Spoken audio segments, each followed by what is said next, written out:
15 বছর শাসনের পর একজন নেত্রী তার দেশ থেকে পালিয়ে যাচ্ছে। তিনি মনে করেছিলেন অসংখ্য মানুষ হত্যার পরও তিনি ক্ষমতায় টিকে থাকতে পারবেন।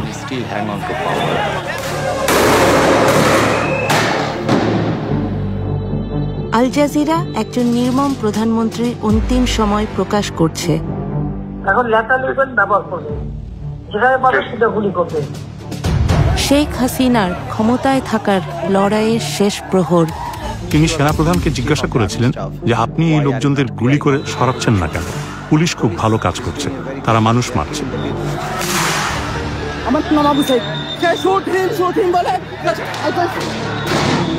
আমরা প্রকাশ করছি পুলিশ কিভাবে একটি হত্যাকাণ্ড গোপন রাখার চেষ্টা করেছিল। পিছন দিয়ে আমার ভাইয়ের লাশ নিয়ে যা পোস্টমর্টম করছে করে আমরা জানি কোনোদিনও বিচার না পাই। আর যে চিকিৎসক মিথ্যা বলতে অস্বীকার করেছিলেন। কিন্তু সাইদ হেড ইনজুরির জন্য মারা যায়নি, পুলিশের গুলিতে যেহেতু মারা গেছে। সহিংসতায় হাজার হাজার পরিবার ছিন্ন ভিন্ন হয়ে গেছে। আমি ঘৃণার বহিঃপ্রকাশ দেখছি। মানুষ আক্ষরিক অর্থেই তাদের ঘৃণা এখানে ঢেলে দিয়েছে। জুলাইয়ের 36 দিন, যে মাস শেষ হবার নয়। এই বাশার হাসিনার যে মসনদ সেটাকে একদম ভেঙে তছনছ করে দিয়ে যে তারা আর কখনো কাউকে হাসিনা হয়ে উঠতে দিবে না।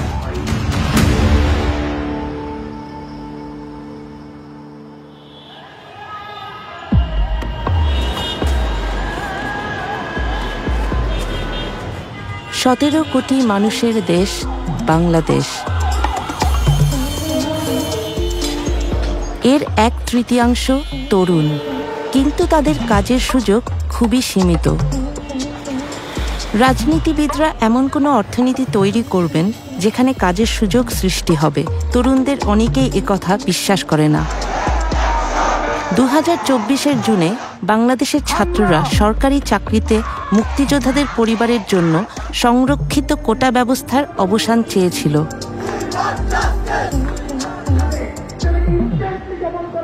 এবং এই কোটার মাধ্যমে তার যারা পছন্দের লোক তাদেরকে মূলত এক্সট্রা ফ্যাসিলিটিস দেওয়া হয়, যার ফলে এখানে মেরিটোক্রেসির ভিত্তিতে একজন শিক্ষার্থী তার যে ন্যায্য বুঝে পাওয়ার কথা ছিল সেটা সে পাচ্ছে না।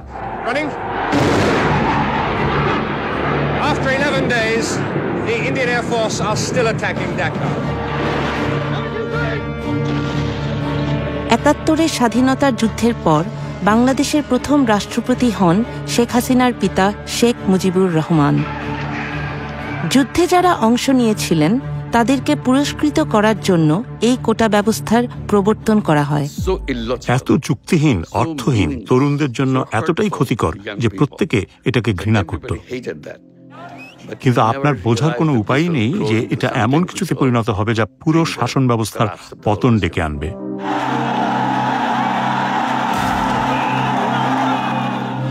স্বাধীনতা যুদ্ধ এবং সেই যুদ্ধে তার বাবার ভূমিকা হয়ে ওঠে শেখ হাসিনার রাজনীতির মূল বয়ান। তিনি ভাবতেন এই দেশের স্বাধীনতা তার বাবা এনেছে, এই দেশ তার পৈতৃক সম্পত্তি। তিনি ভাবতেন এই দেশ তার রাজতন্ত্র। বাংলাদেশের রাজনীতির ইতিহাস সহিংস। 1975 সালে হাসিনার বাবা এবং পুরো পরিবার একটি রক্তাক্ত সামরিক অভ্যুত্থানে নিহত হন। প্রাণে বেঁচে যান শেখ হাসিনা এবং আওয়ামী লীগকে নেতৃত্ব দিয়ে ক্ষমতায় ফিরে আসেন 1996 সালে। তার 15 বছরের বক্তৃতাগুলো দেখুন। প্রায় প্রতিদিন, প্রতিটি বক্তৃতা, তার বক্তৃতার তৃতীয় বা চতুর্থ প্যারায় তিনি তার বাবা, তার মায়ের হত্যাকাণ্ড, তার পরিবারের ত্যাগের কথা বলতেন। তিনি ভেবেছিলেন দেশ শাসন করা তার জন্মগত অধিকার।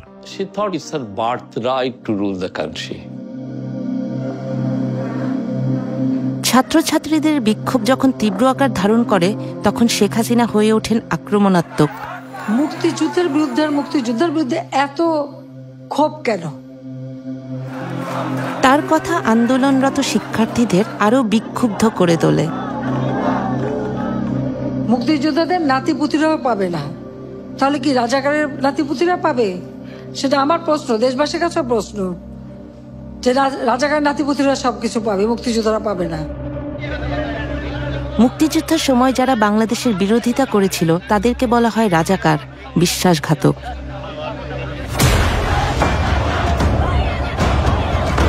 এবং এই রাজাকার বলে সে গত 16 বছর এবং এর আগেও পুরো জাতিকে বিভিন্নভাবে ডিভাইডেড করে রাখার চেষ্টা করেছিল।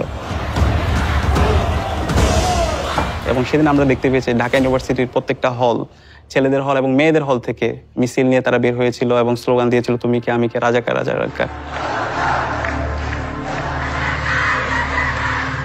শহর জুড়ে বিশ্ববিদ্যালয় শিক্ষার্থীরা রাস্তায় নেমে আসে। শেখ হাসিনার ত্রাসের যুবশক্তি ছাত্রলীগ অস্ত্র হাতে প্রস্তুত ছিল। সেদিন আপনারা দেখতে পেয়েছেন আমাদের বোনদের রক্তাক্ত চেহারা এবং আমাদের অসংখ্য ভাইরা তারা নির্মমভাবে তারা আহত হয়। তখন আমরা আমাদের এই আহত ভাই বোনদেরকে নিয়ে হাসপাতালে গিয়েছিলাম। সেখানেও আমরা যখন এক্স-রে রিপোর্টের জন্য অপেক্ষা করছিলাম আমাদের ভাই বোনদেরকে নিয়ে, সেখানে ছাত্রলীগের সন্ত্রাসীরা এসে, যুবলীগের সন্ত্রাসীরা এসে আমাদের ভাই বোনদের উপর নির্মমভাবে তারা হামলা করে। শেখ হাসিনার ফোন আলাপের এক্সক্লুসিভ রেকর্ড আল জাজিরার ইনভেস্টিগেটিভ ইউনিটের হাতে এসেছে, যা তার নিজস্ব গোয়েন্দা সংস্থাই রেকর্ড করেছিল। ডিজিটাল ফরেনসিক অ্যানালাইসিসের মাধ্যমে সকল ফোন রেকর্ড যাচাই করা হয়েছে। এই ফোন আলাপে ছাত্রদের উপর নৃশংস হামলার 48 ঘণ্টা পর শেখ হাসিনা ছাত্রলীগ নেতাদের সাথে কথা বলেন।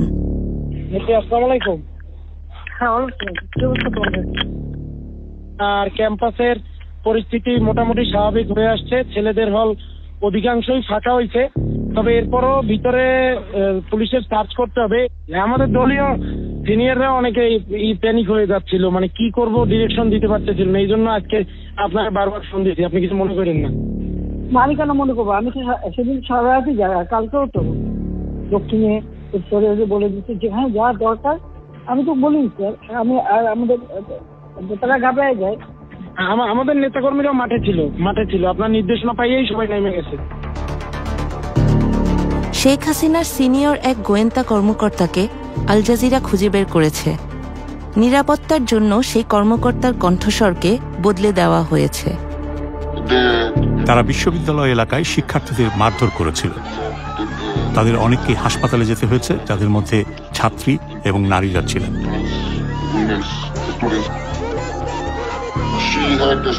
দলের উপর তার কঠিন নিয়ন্ত্রণ ছিল। ছাত্রলীগ এবং আমি বলবো দেশের প্রতিটি সেক্টরে সবকিছুর উপর তার একচ্ছত্র নিয়ন্ত্রণ ছিল। পর্যদুস্ত প্রধানমন্ত্রী বিশ্বাস করতেন এই বিক্ষোভের পেছনে বিএনপি এবং জামাতে ইসলামীর হাত রয়েছে।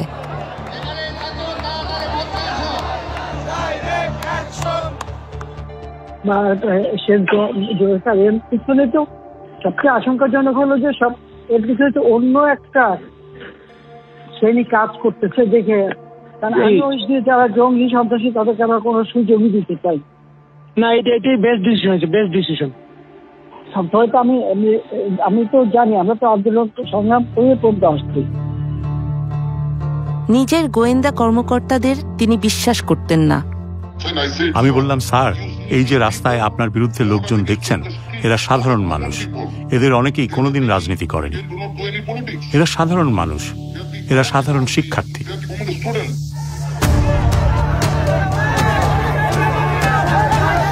ঢাকা থেকে 300 কিলোমিটার দূরে রংপুর এক ছাত্র সাংবাদিক একটি বিক্ষোভের সরাসরি প্রতিবেদন করতে যাচ্ছিলেন, যা অভ্যুত্থানের গতিপথে বদলে দেবে। তো সেদিন আমরা যখন ক্যাম্পাসের প্রথম গেটে আসি, আমাদের উদ্দেশ্য ছিল সাংবাদিকতার প্রফেশনাল জায়গা থেকে নিউজের উদ্দেশ্যে আমরা বের হই। ঠিক তখনই আমরা দেখি হচ্ছে পুলিশ এবং শিক্ষার্থীদের মুখোমুখি অবস্থান।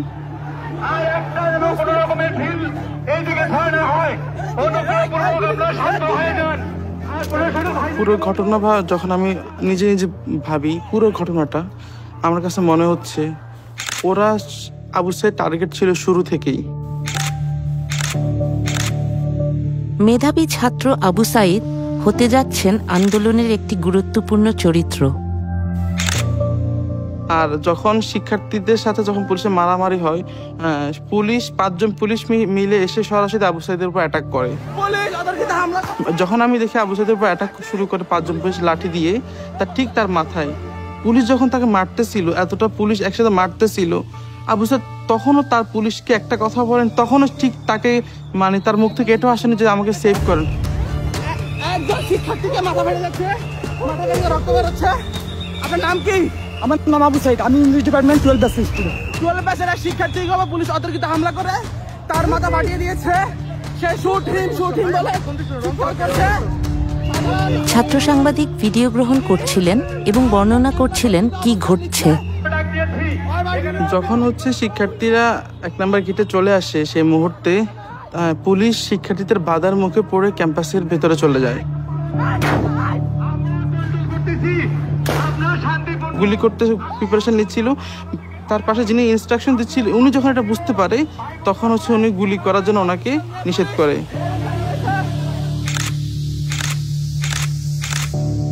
এবং ভেতর দিক থেকে আমাদের ক্যাম্পাসের কিছু কর্মকর্তা, কিছু কর্মচারী, পুলিশ মিলে শিক্ষার্থীদেরকে উদ্দেশ্য করে ইট পাটকেল, টিয়ার সেল গুলি করতে করতে ক্যাম্পাসের আবার 1 নম্বর গেটে আসে।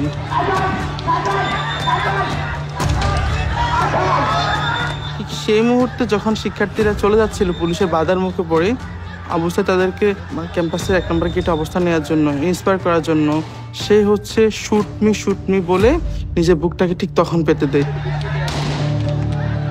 প্রথম গুলিটা লাগে তার পেটে। যখন সে তার পেটে লাগে, সে বুঝতে পারে তার পেটে কিছুটা লাগছে।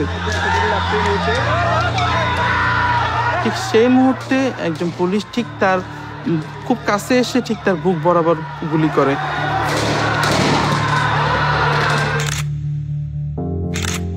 পরপর 2টো গুলি এসে তার বুকে লাগে।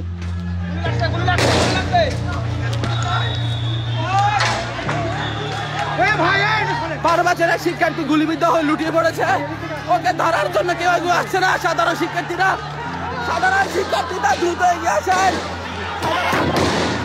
ঠিক সেই মুহূর্তে পুলিশ যে 4 জন 5 জন আমরা ছিলাম, আমরা আবু সাইদ ভাইকে নিয়ে যাওয়ার জন্য নিয়ে যাচ্ছিলাম। ঠিক আমরা যাতে আবু সাইদ ভাইকে না নিয়ে যেতে পারি, যাতে সেখানেই মারা যায়, পুলিশের উদ্দেশ্যটা ছিল ঠিক এরকম।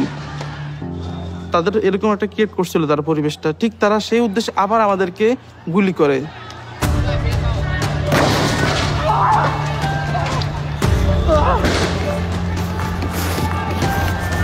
আমার গায়ে গুলি পড়েছে, আমার গায়ে গুলি পড়েছে। আমরা আহত হই, আমরা যদি এখানে আবু সাইদের মতো পড়ে যাই। আপনারা দেখেন আমার গায়ে গুলি পড়েছে। পুলিশ সাধারণ শিক্ষার্থীদের পাশাপাশি সাংবাদিকদের উপর গুলিবিদ্ধ করেছে। সাংবাদিকের উপর গুলি করেছে। সে গুলিবিদ্ধ হওয়ার এবং আবু সাইদ ভাইকে সেই অবস্থা থেকে আমরা সবাই করে করে নিয়ে যাই। আবু সাইদ যেভাবে তার 2 হাতকে প্রসারিত করে সে বলেছিল, বুকের ভিতর অনেক ঝড়, বুক পেতেছি, গুলি কর। আবু সাইদের শাহাদাতটা ছিল আমাদের জন্য সোর্স অফ ইন্সপায়ারেশন। সে যেভাবে তার 2 হাতকে প্রসারিত করে শহীদ হয়েছে, তখন আমরা প্রত্যেকে প্রতিজ্ঞা করেছিলাম আমরা প্রত্যেকে একজন আবু সাইদ হব। আবু সাইদকে হত্যার ভিডিওটি ভাইরাল হয়ে যায় এবং সমস্ত শিক্ষার্থীরা সেই সময় খুবই ক্ষুব্ধ হয়। তারা ভাবে যদি নির্দোষ আবু সাইদের সাথে এটি ঘটে থাকে, তবে আমাদের সাথেও একই রকম ঘটনা ঘটতে পারে। আবু সাইদের মৃত্যু সরকারকে বেশ চাপে ফেলে দেয়। শেখ হাসিনা জাতির উদ্দেশ্যে ভাষণ দেন। হত্যাকাণ্ড সহ যে সকল অনভিপ্রেত ঘটনা ঘটেছে, সুষ্ঠু ও ন্যায় বিচারের স্বার্থে সে সকল বিষয় বিচার বিভাগীয় তদন্ত করা হবে।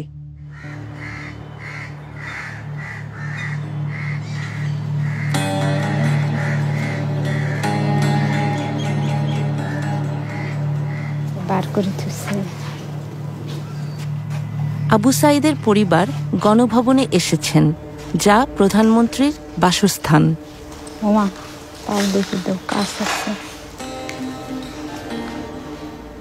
দেখি মনে হচ্ছে যে আমার নামে, ছেলের নামে সারা জায়গায় ছড়ে গেছে এবং হাসিনের এই গণভবন সাজসজ্জিতে সাজানো ছিল এলে এখন নিশ্চিহ্ন হয়ে গেছে, ভাঙচুর হয়ে গেছে,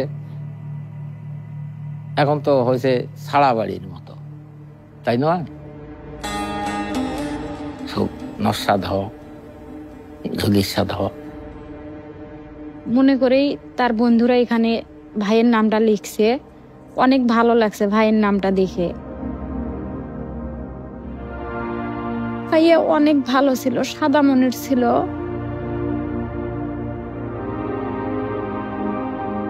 পিছন দিয়ে আমার ভাইয়ের লাশ নিয়ে যা পোস্টমর্টম করছে।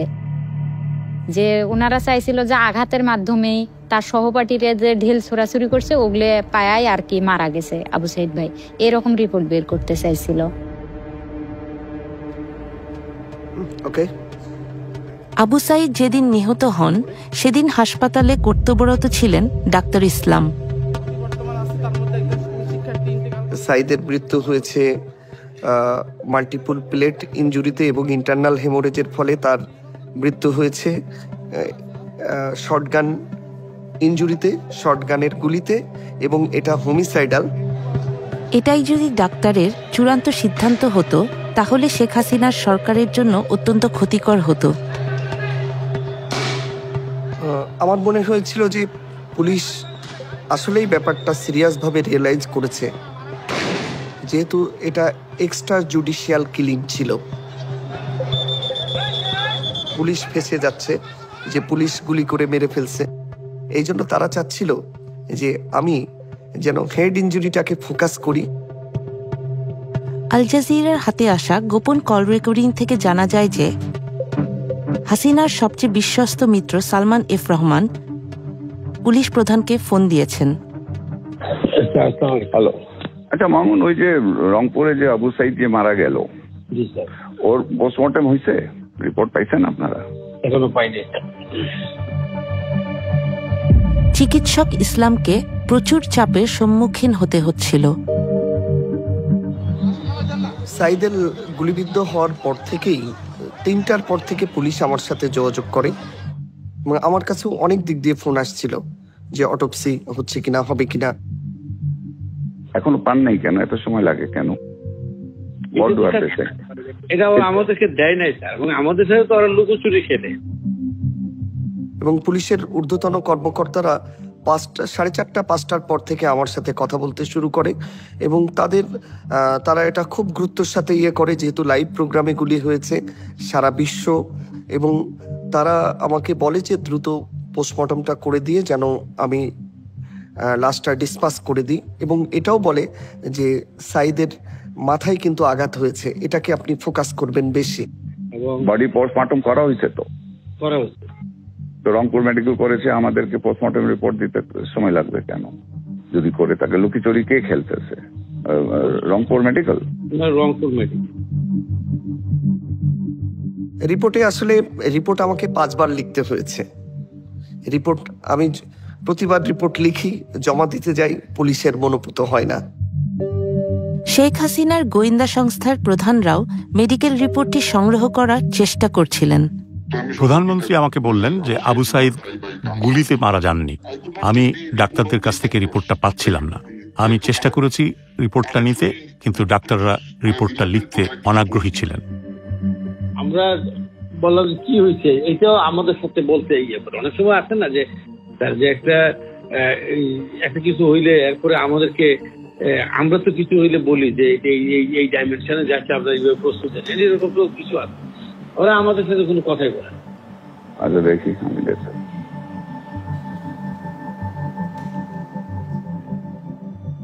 এটা ফোন কলটা আমি আজকেই প্রথম আপনাদের মাধ্যমে জানতে পারলাম, কিন্তু আমার যেটা মনে হয়েছে যে এটা সরকারের সর্বোচ্চ মহল থেকেই আবু সাইদের রিপোর্টকে মানে টেম্পারিং করার সর্বোচ্চ চেষ্টা করা হয়েছে। মানে আমাকে আসলে অফার করা হয়েছিল যে তোমার 2 সপ্তাহ ছুটি দিয়ে দিচ্ছি, তুমি আমাদের মনোমতো রিপোর্টটা দাও, থাইল্যান্ডে ট্যুর করো, ফ্যামিলি নিয়ে কক্সবাজারে 7 দিন থেকে আসো, কিন্তু আমি সবগুলোই রিফিউজ করছি। হাসিনার ঘনিষ্ঠরা ফোনে নিজেদের মধ্যে কি কথা বলছে এটা গোপনে রেকর্ড করতেন মেজর জেনারেল জিয়াউল আহসান। হাসিনার গোপনতম ঘটনাসমূহ তিনি জানতেন। তিনি ছিলেন হাসিনার চোখ ও কান। এটি ছিল জিয়াউল আহসানের মস্তিষ্ক প্রসূত গোয়েন্দা সংস্থার পরিচালক, এবং তিনি সফটওয়্যারটি ব্যবহার করে ভিকটিমদের খুঁজে বের করতেন এবং তাদের তুলে নিতেন। কিন্তু আসলে এটি ব্যবহার করা হয়েছিল বিক্ষোভকারীদের শনাক্ত করতে বা তাদের খুঁজে বের করতে। যেসব রাজনৈতিক নেতাদের তারা অপহরণ করেছে এবং তাদের জোরপূর্বক গুম করেছে। তিনি তাকে বিশ্বাস করতেন, তিনি তার উপর আস্থা রাখতেন। সে ছিল ক্ষমতাবান, তার মনোভাব নিষ্ঠুর। এই গোয়েন্দা কর্মকর্তা এখন হত্যা মামলার আসামি। হাসিনার আমলে তিনি হাজার খানেক হত্যার সাথে জড়িত ছিলেন। তদন্তকারী অফিসাররা এমনটাই মনে করেন।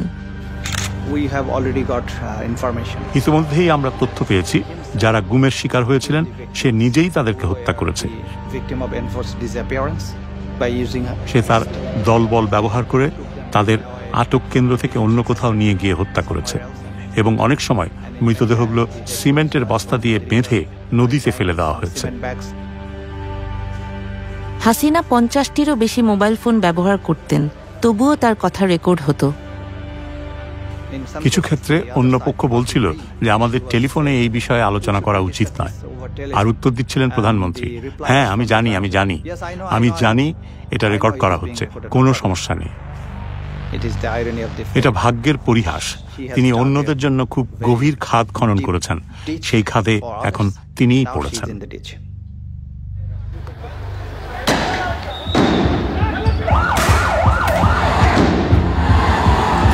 এরই মধ্যে রক্তক্ষয়ী লড়াই শুরু হয়ে গেছে।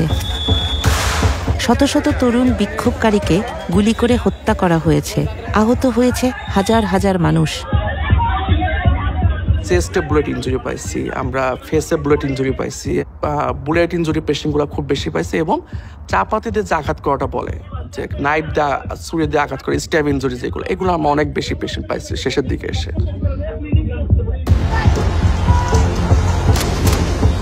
ছাত্ররা আর চাকরির জন্য বিক্ষোভ করছিল না, তারা হত্যার বিচার চাইছিল। তারা আর কোনো হাসিনার গুলি অথবা কোনো তার ল এনফোর্সমেন্ট এজেন্সির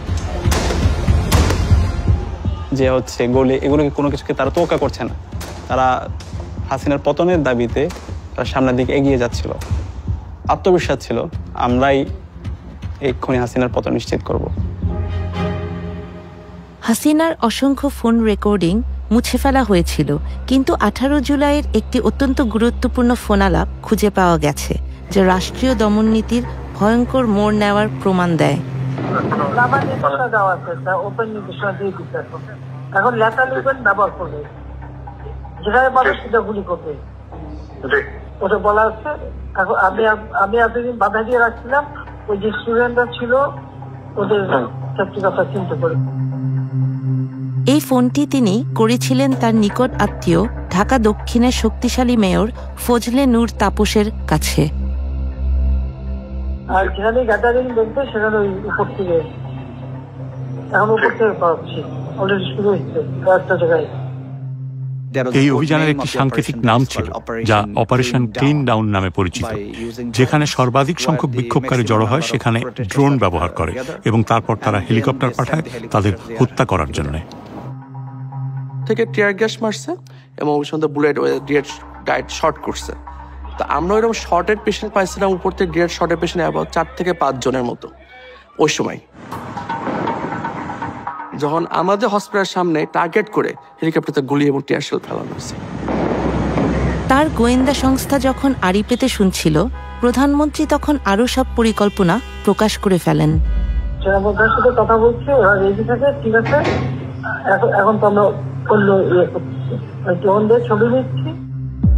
তবে কিছু ছবি দেখে পাকড়াও করা যায় না রাতের মধ্যে? সবগুলিকে অ্যারেস্ট করতে বলছি রাত্রে।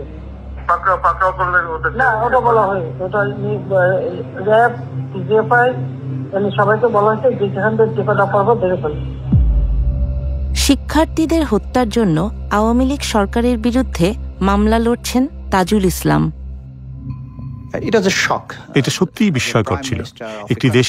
একটি গণতান্ত্রিক দেশের প্রধানমন্ত্রী হিসাবে তিনি বিক্ষোভকারীদের হত্যার নির্দেশ দিচ্ছেন, বেশিরভাগই তরুণ ছাত্র, এবং তিনি নির্দেশ দিচ্ছেন প্রাণঘাতী অস্ত্র ব্যবহার করে এই লোকদের হত্যা করার জন্য। 19 জুলাই শেখ হাসিনা সেনাবাহিনীকে রাস্তায় নামার নির্দেশ দেন।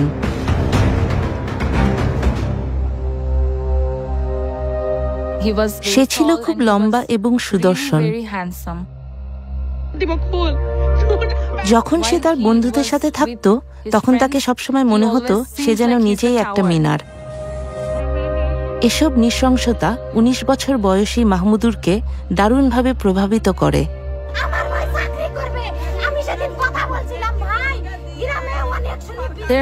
একটা ভিডিও ছিল, আবু সাইদের বোন কাঁদছিল।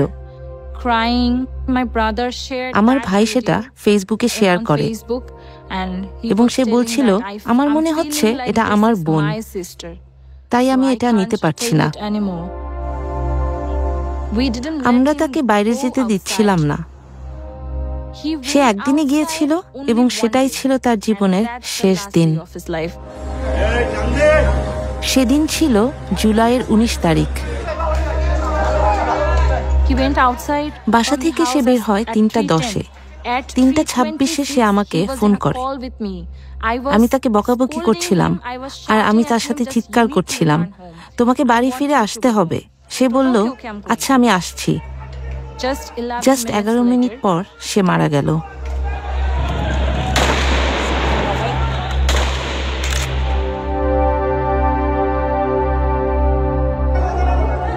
মাহমুদুরের মরদেহ নিকটস্থ হাসপাতালে নেওয়া হয়। আরো 5টা লাশের সাথে আমার ভাইটা ছিল। এ যেন স্ট্রেচারে রক্তের সাগর।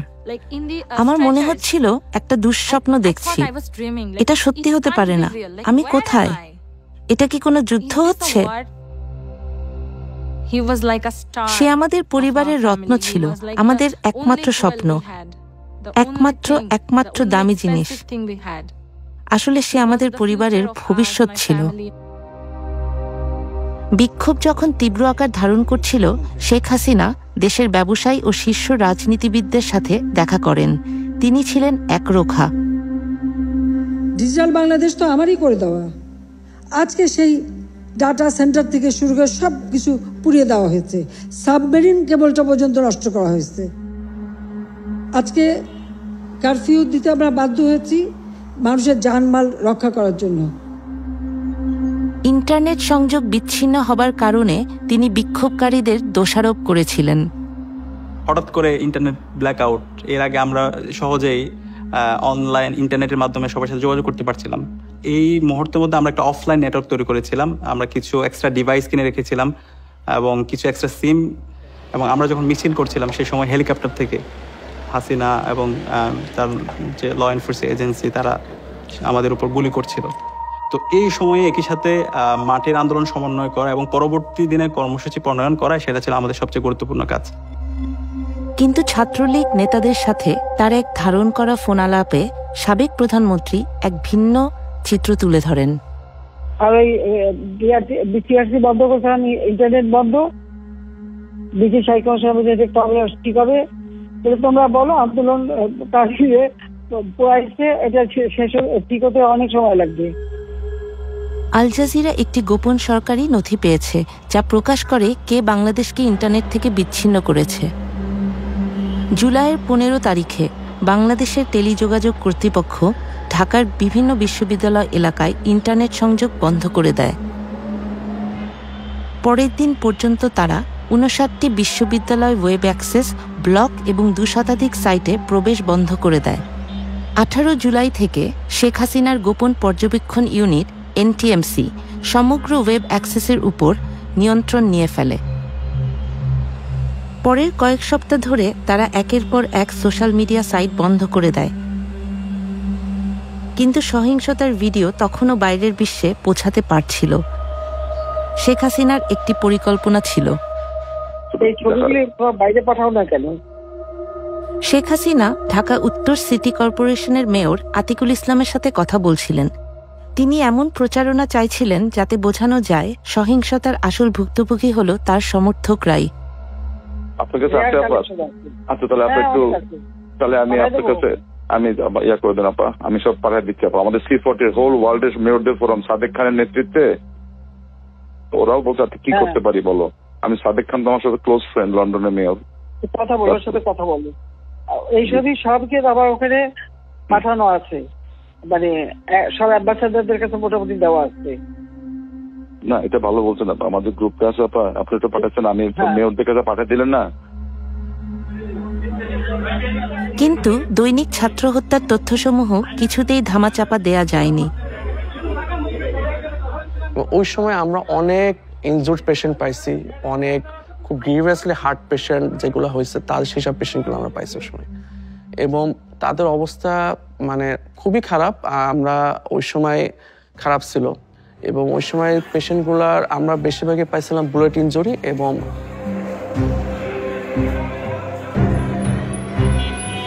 মৃতের সংখ্যা বাড়ার সাথে সাথে মানুষের ক্ষোভও বাড়ছিল। সরকার ক্রমেই জনসমর্থন হারাচ্ছিল।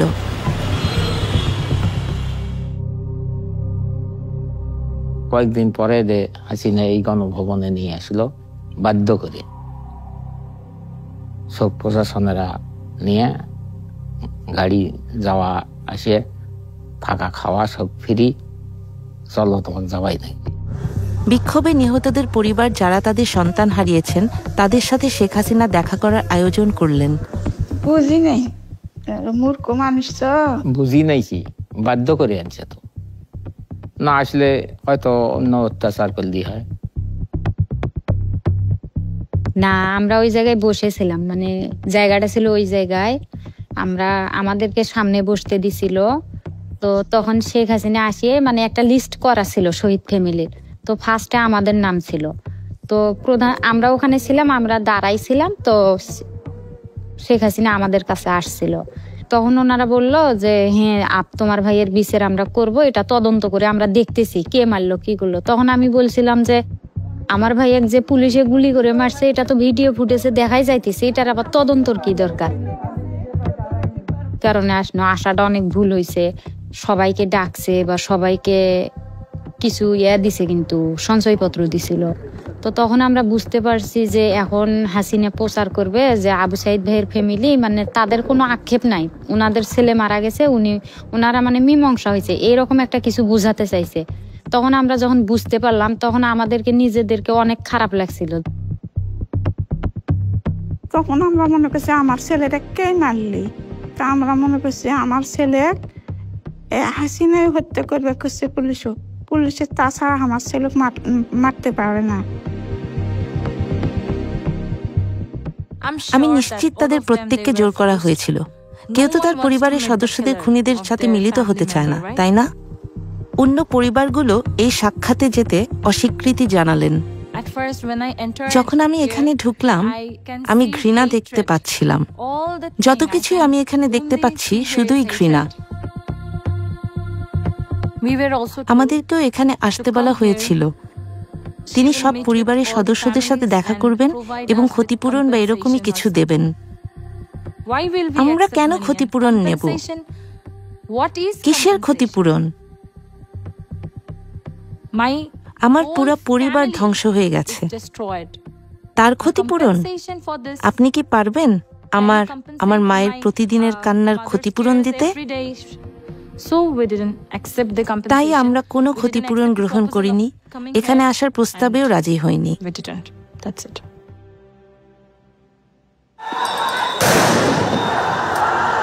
হাসিনার বাসস্থানের বাইরে সহিংসতা ধীরে ধীরে নিয়ন্ত্রণের বাইরে চলে যাচ্ছিল। সে শিকারের মেজাজে ছিল, আর তার চোখ যেন শিকার খুঁজছে। আর সে কিছু বন্য প্রাণী মারতে চায়, কিন্তু সে আসলে নিজের দেশের মানুষদের মারছিল।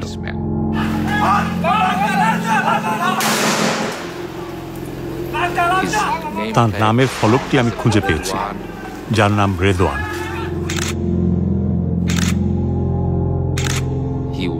সে ছিল স্পেশাল সিকিউরিটি ফোর্সের সদস্য। সে শেখ হাসিনার জন্য কাজ করত।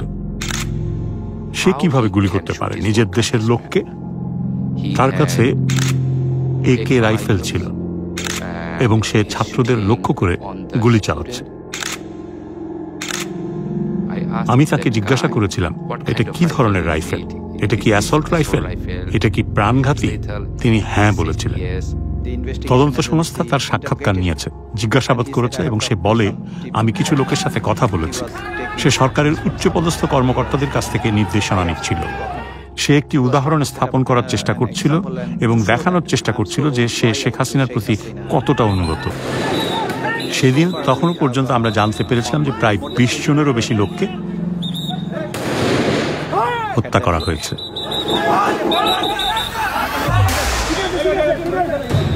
এখন শেখ হাসিনার সেনাবাহিনীর ভেতরেও একটি ঝড় দানা বাঁধছিল।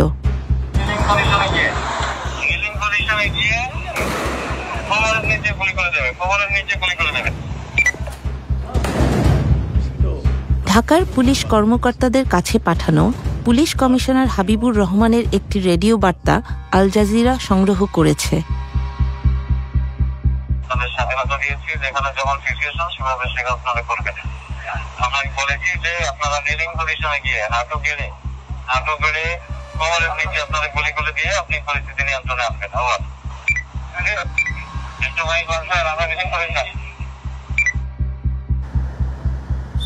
সেনা কর্মকর্তারা ক্রমশ উদ্বিগ্ন হয়ে উঠছিলেন। আর না, যথেষ্ট হয়েছে। আমরা একমত হই যে আমরা কোনো গুলিবর্ষণ করব না। সেনাবাহিনীতে কর্মরত এক সেনা কর্মকর্তা আল জাজিরার সাথে কথা বলতে রাজি হন। আমরা তার কণ্ঠস্বরটি বদলে দিয়েছি। যদি গুলির নির্দেশ আসে আমরা বিট্রে করব, আদেশ অমান্য করব না। সেনাবাহিনীর প্রধান জেনারেল ওয়াকারুজ্জামান, যাকে মাত্র কয়েক সপ্তাহ আগে শেখ হাসিনা পদোন্নতি দিয়েছিলেন, তিনি নিজেই সম্ভাব্য বিদ্রোহের মুখোমুখি হয়েছিলেন। তিনি সব অফিসারদের ডাকেন মূলত তাদের মনোভাব বোঝার জন্য। সব অফিসার সেই কনফারেন্সে যোগ দেন। সেনাবাহিনীর তরুণ অফিসাররা তাদের কমান্ডারদের প্রশ্নবিদ্ধ করতে থাকেন। তারা ভীষণ রাগান্বিত ছিলেন। 3রা আগস্ট আমরা প্রশ্ন তৈরি করেছিলাম, অস্ত্র ও গোলাবারুদ এই মানুষদের, আমার জনগণের, আমরা কেন এটি আমাদের জনগণের বিরুদ্ধে ব্যবহার করব? আমরা কেন নিরীহ মানুষকে গুলি করব? আমরা তো জানি না কে আমাদের শত্রু বা মিত্র। তিনি বেশ উদ্বিগ্ন ছিলেন, তিনি উত্তেজিত, আবেগপ্রবণ ছিলেন, তিনি ঠিকমতো বসতেও পারছিলেন না। কতজন? তিনি বেশ নার্ভাস ছিলেন। আমি তাদেরকে বললাম, পরিমিত শক্তি প্রয়োগ করো, জনতাকে গুলি করো না। আমরা মনে করি না যে এটা করা উচিত, কারণ নিরীহ বেসামরিক মানুষ, শিক্ষার্থীরা তো বিক্ষোভ করছিল কোনো একটা কারণে, আর পুলিশ তাদের উপর গুলি চালিয়েছিল। এটা খুবই খুবই উদ্বেগজনক ছিল, খুবই উদ্বেগজনক।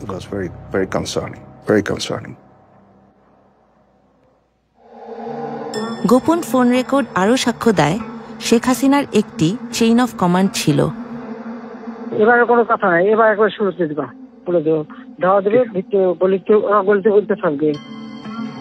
হাসিনার ব্যক্তিগত সামরিক সচিব কর্নেল রাজীবকে একটি ফাঁদ পাতার নির্দেশ দেয়া হয়। জমা হয় সব, তো এখন শুধু ওই অল্প জমা থাকতে করতে হবে, তাহলে ওনারা আসবে না।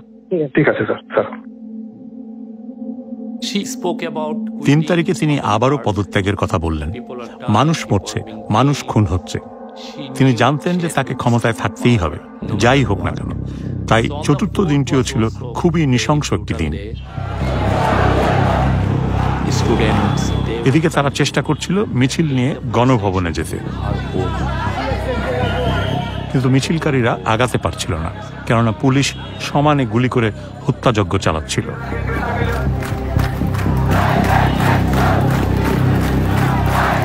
4ই আগস্টের মধ্যে হাজার হাজার মানুষ গণভবন অভিমুখে মিছিল করে আসার প্রস্তুতি নেয়। হাসিনা তার নিরাপত্তা প্রধানদের সাথে সর্বশেষ বৈঠকটি করেন। তিনি সেনাবাহিনী প্রধানকে বলছিলেন, কেন আপনি গুলি করে সব মানুষকে সরিয়ে দিচ্ছেন না?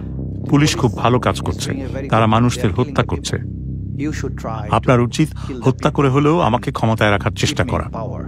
অবশেষে সেনাপ্রধান, নৌবাহিনী প্রধান এবং বিমান বাহিনী প্রধান ও অন্যান্য ঊর্ধ্বতন কর্মকর্তারা অস্বীকার করলেন যে তারা এটা করতে পারবেন না, কারণ সেখানে হাজার হাজার মানুষ আছে। আমরা আমাদের নিজেদের লোকজনকে মারতে পারি না, এবং তারপরেও তিনি পদত্যাগে রাজি হচ্ছিলেন না। একসময় আমি তাকে বলেছিলাম যে এটা কোথাও যাচ্ছে না, কোথাও না।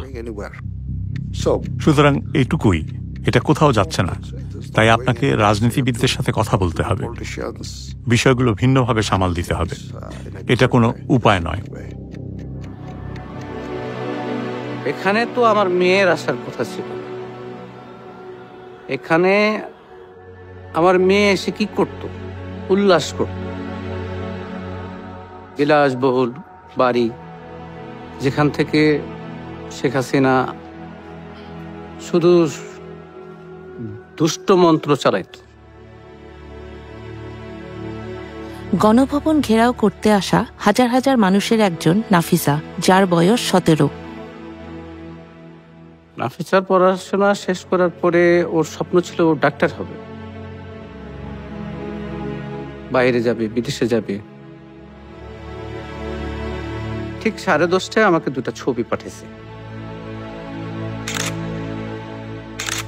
এটি ছিল এই অভ্যুত্থানের শেষতম দিন, একই সাথে নৃশংসতম দিনও বটে।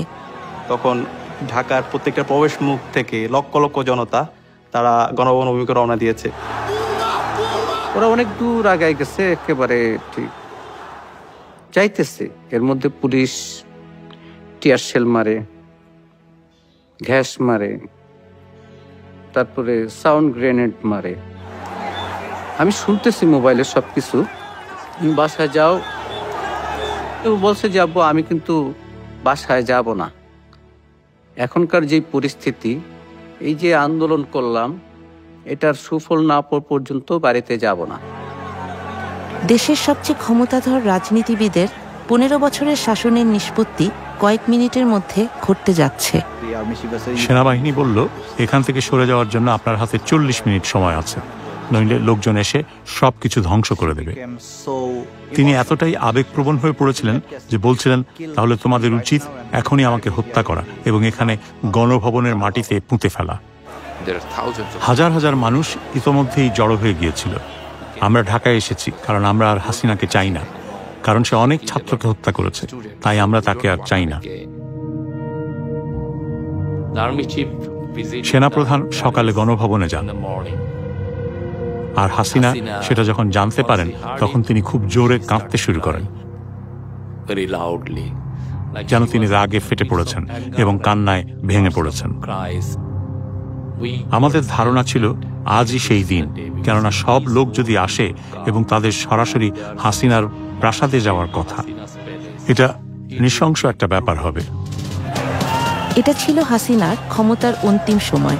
পুলিশ তবুও বিক্ষোভকারীদের উপর গুলি ছড়ছে।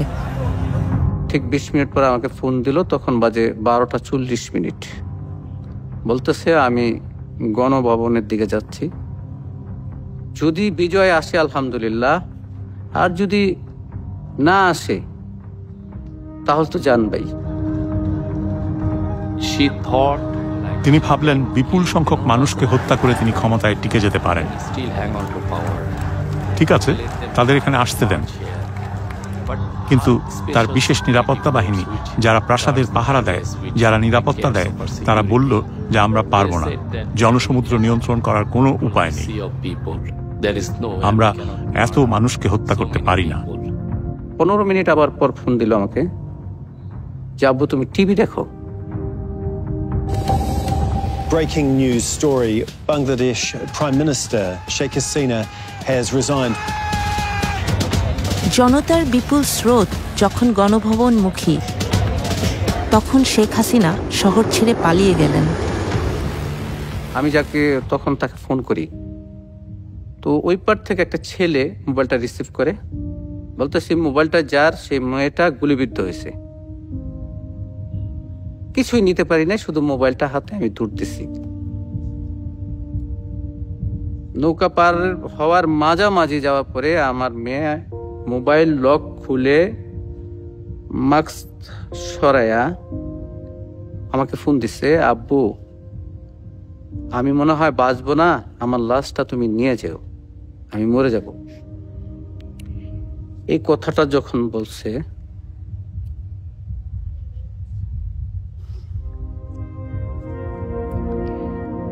তখন আর নিজেকে ধরে রাখতে পারি নাই।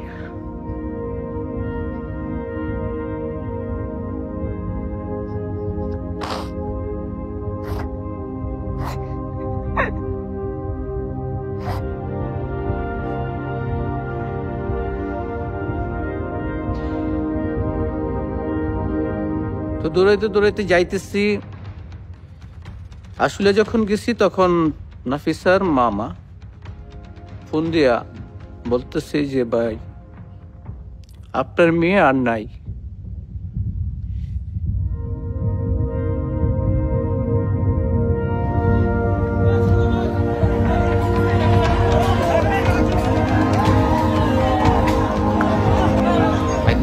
আমি আমার জীবনে এমন পরিস্থিতি কখনো দেখিনি।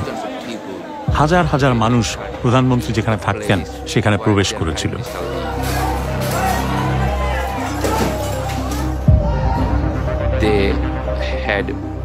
তার উপর তাদের প্রচন্ড রাগ ছিল।